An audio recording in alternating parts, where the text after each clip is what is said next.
Wir haben den Stellplatz an der Grotte St. Joseph verlassen und fahren weiter in Richtung Süden. Wir hatten geplant, nach La Marina zu fahren. Das haben wir geändert. Wir fahren jetzt zum Stellplatz Vista Montana. Und was wir da erlebt haben und wie wir da weitergefahren sind, darüber möchte ich in diesem Video berichten. Herzlich willkommen dazu. Der Stellplatz Vista Montana liegt im Landesinnere, etwa 40 Kilometer entfernt vom Meer. Wir nutzen für unsere Anfahrt die Autobahn. Ist gut zu fahren, wir kennen die Strecke, sind dort schon mehrfach gefahren. Ab Valencia geht es dann auf die A7, etwas ins Landesinnere, dann geht es auf die A35, dann auf die A33 und dann wieder Richtung Süden, Richtung Alicante. Etwa auf halber Strecke kommt dann die Abfahrt Sachs und dort verlassen wir die Autobahn und fahren dann Richtung Stellplatz. Wir haben den 24. November, wie man sieht, gutes Wetter. Temperaturen sind angenehm, knapp 20 Grad. Man muss allerdings wissen, wenn man im Landesinneren ist, etwas weg vom Meer, dann sind die Temperaturen etwas niedriger als direkt am Meer. Wir durchfahren jetzt die Stadt Sachs. Sie ist nur wenige Kilometer von der Autobahn entfernt.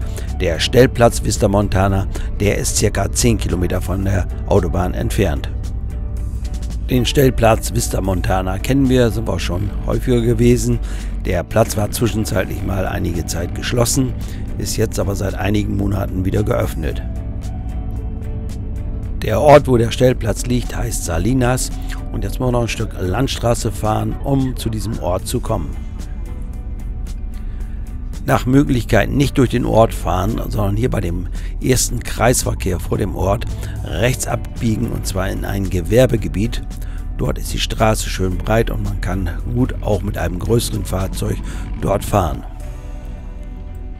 Durch den Ort ist es schwieriger, weil die Straßen schmal sind und dort auch häufig PKWs parken. Hier sieht man das Ganze von oben, so fährt man den Platz am besten an. Jetzt müssen wir diese Straße hier noch überqueren und dann zwischen diese Bäume durch auf diese schmale Straße. Jetzt sind es nur noch wenige Meter, wir biegen jetzt hier noch einmal rechts ab und dann haben wir den Platz fast erreicht. Hier auf der linken Seite sieht man jetzt den Platz. Einige sind ja enttäuscht, dass dort immer so keine Pflanzen sind, dass es kaum Grün gibt. Das hängt damit zusammen, dass es hier wochenlang, monatelang nicht regnet. Alles, was hier angepflanzt wird, muss bewässert werden. Also von daher gibt es Rasen- oder Grasflächen hier kaum. Ist also ein bisschen schade, aber das gehört hier einfach dazu. Hier ist eben fast überall nur Schotter. Das ist nicht nur hier an diesem Platz so, das ist an vielen Plätzen in Spanien so. Die Betreiber haben hier natürlich Sträucher und Bäume angepflanzt, aber das braucht natürlich seine Zeit, bis sowas erst eine gewisse Größe hat. Der Platz ist recht großzügig, also hier ist auch für Fahrzeuge Platz mit 10 Metern und mehr. Auch wer hier mit Anhänger kommt, kein Problem. Man kann sich hier eine Doppelparzelle nehmen oder eine lange Parzelle nehmen, wo man dann also auch angehängt mit dem Anhänger stehen bleiben kann. Der Platz kostet 12 €. Strom gibt es, aber der steht nur bedingt zur Verfügung, denn der wird hier mit Solar erzeugt und dann nur da, wenn so die Sonne scheint. Da muss man sich mit dem Betreiber mal unterhalten, wenn man unbedingt Strom braucht. Toiletten und Duschen gibt es. Duschen kostet 50 Cent. Vorne an der Zufahrt steht ein kleines Häuschen. Dort ist die Rezeption untergebracht. Hier bekommt man auch jeden Morgen frisches Brot. Ein niederländisches Ehepaar betreibt diesen Platz. Sie heißen Ilse und André. Beide sprechen gut Deutsch. Einige nutzen das nur hier als Etappenplatz, andere bleiben einige Tage. Wir haben uns auch vorgenommen, wir bleiben auch 2 Tage oder 2 Nächte, um uns auch ein bisschen zu entspannen. Hier ist recht ruhig und wenn man möchte, kann man in die Stadt gehen oder in den kleinen Ort gehen. Der ist nur wenige 100 Meter vom Stellplatz entfernt. Hier gibt es einige Bars und Restaurants und natürlich auch Einkaufsmöglichkeiten. In den Nachmittagsstunden ist ja Siesta, da ist es in so einem Ort recht ruhig.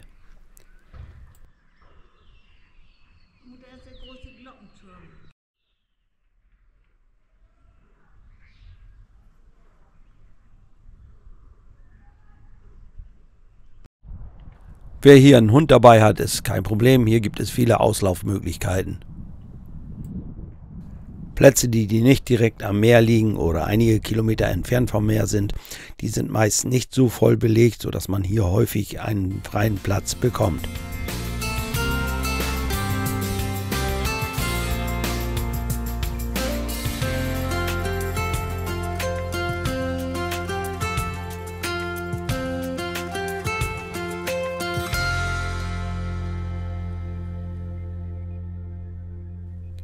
Nach 2 Übernachtungen ging es für uns dann weiter. Wir haben inzwischen den 26. November und verabschieden uns hier von dem Platz und von den beiden, von Ilse und André. Die nehmen überall so 100 Liter und die fahren dann weiter. Das ist ja, wenn ich sag mir immer, wenn ich für 2 Tage... Unser nächstes Ziel ist nur 30 Kilometer entfernt. Dort gibt es die Stadt Castalla. Dort gibt es einen Stellplatz, den wollen wir nutzen, um dort eine Geocache-Runde abzufahren.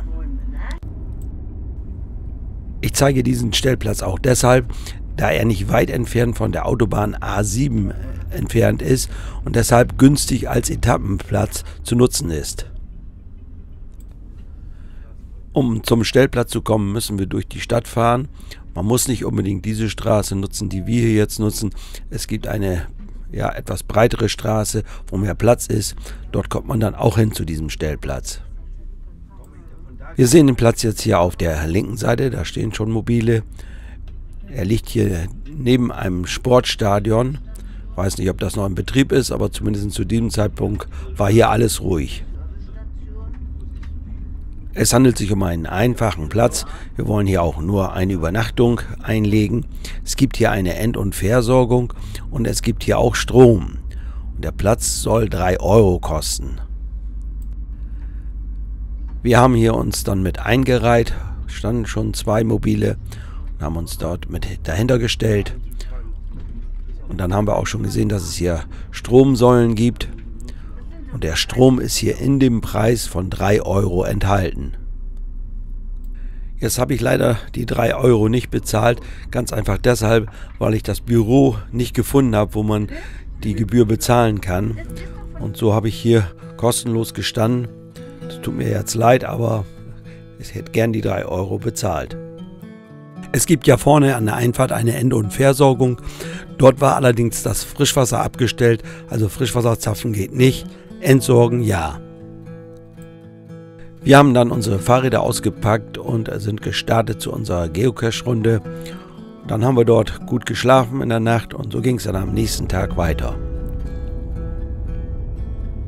Auf der Autobahn ging es dann Richtung Meer, und zwar Richtung Alicante. Unser Ziel ist ein kleiner Ort, der heißt El Pinet.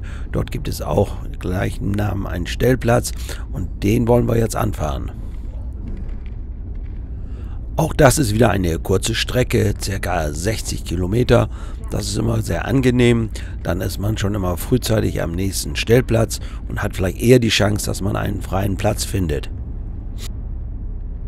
Wir verlassen die Autobahn in Höhe von Alicante, fahren weiter auf der N332. Sie geht am Meer entlang. Wir durchfahren jetzt hier dieses Gebiet, wo Salz gewonnen wird. Man sieht dort den kleinen Salzberg.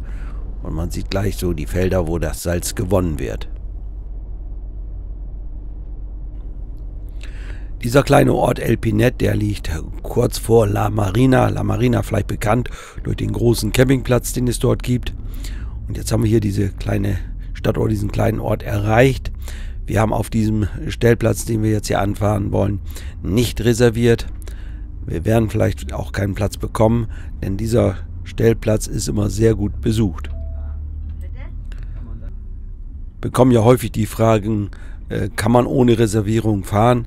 Kann man ja, aber man muss natürlich damit rechnen, dass man auch mal abgewiesen wird, beziehungsweise dass der Platz voll belegt ist und man keinen Platz findet.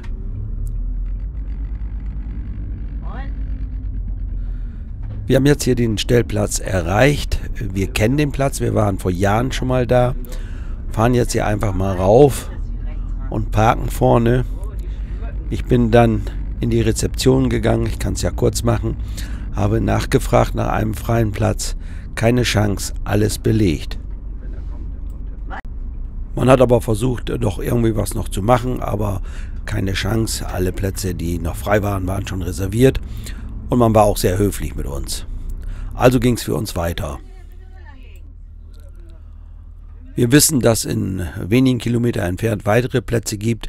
So haben wir uns entschlossen, dort den nächsten Platz, wo wir vorbeikommen, den anzufahren und mal versuchen, ob da Platz ist. Wir waren ein bisschen skeptisch, wir mussten von einem Kreisverkehr abfahren und hier diesen Weg reinfahren. Wussten nicht ganz genau, ob das die richtige Zufahrt ist, aber wir hatten keine andere gefunden, also fahren wir hier mal weiter.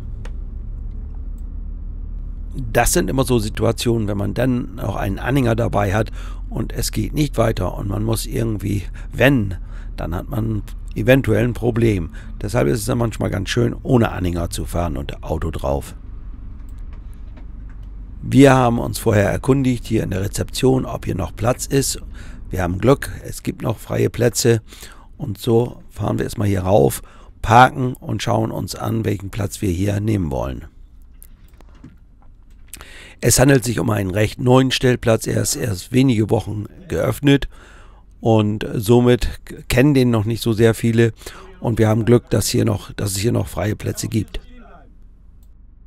Wir haben uns dann entschlossen, auf diesem Platz mindestens eine Woche zu bleiben und somit habe ich dann die Möglichkeit, auch diesen Platz ausführlich vorzustellen. Das werde ich dann im nächsten Video machen. Dort werde ich dann alle Details von diesem neuen Platz zeigen und auch aus der Umgebung einiges zeigen. Nur nochmal als Information, ich blende ja immer die Koordinaten von den jeweiligen Stellplätzen ein. Ihr findet sie aber auch unter dem Video im Text, also in der Videobeschreibung. Dort könnt ihr sie dann auch kopieren, wenn ihr das möchtet. Ich lasse die Bilder noch ein bisschen laufen, sage aber schon mal Dankeschön fürs Zuschauen und bye bye, bis zum nächsten Mal.